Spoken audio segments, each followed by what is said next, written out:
আজকে আমরা একটা খবর পেলাম যে উত্তম কুণ্ডু নাকি ছাড়া পেয়ে গেছে, অর্থাৎ জামিন হয়ে গেছে।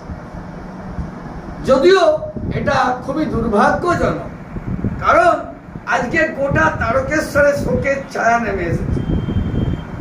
প্রত্যেকের মধ্যে একটা আনন্দ এসেছিল, উৎফুল্ল এসেছিল যে উত্তম কুণ্ডু গ্রেপ্তার হয়েছে। গতকাল রাত্রে গ্রেপ্তার হয়েছে, কিন্তু তাকে আমরা দেখতে পেলাম না। অর্থাৎ ভোরবেলায় তাকে নিয়ে চলে গেছে। এরপরে আমরা শুনছি যে সে জামিন পেয়ে গেছে। কোন অদৃশ্য বলে সে জামিন পেল আমরা জানতে পারলাম না। আমরা খুবই মর্মাহত এবং আমরা শোকাহত। তবু আমি বলছি উত্তম কুণ্ডু ছাড়া পাবে না, কারণ উত্তম কুণ্ডু যা অন্যায় করেছে, অপরাধ করেছে, গোটা তারকেশ্বরবাসী মেনে নেয়নি।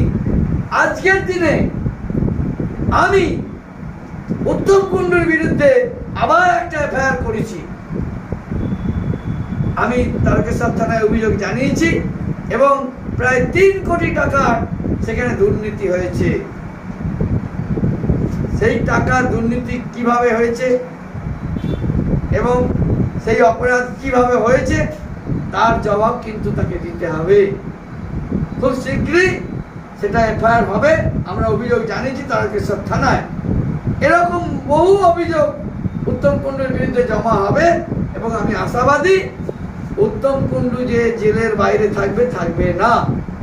আমি গণেশ চক্রবর্তী, বিজেপি আরামবাগ সাংগঠনিক জেলার সহসভাপতি।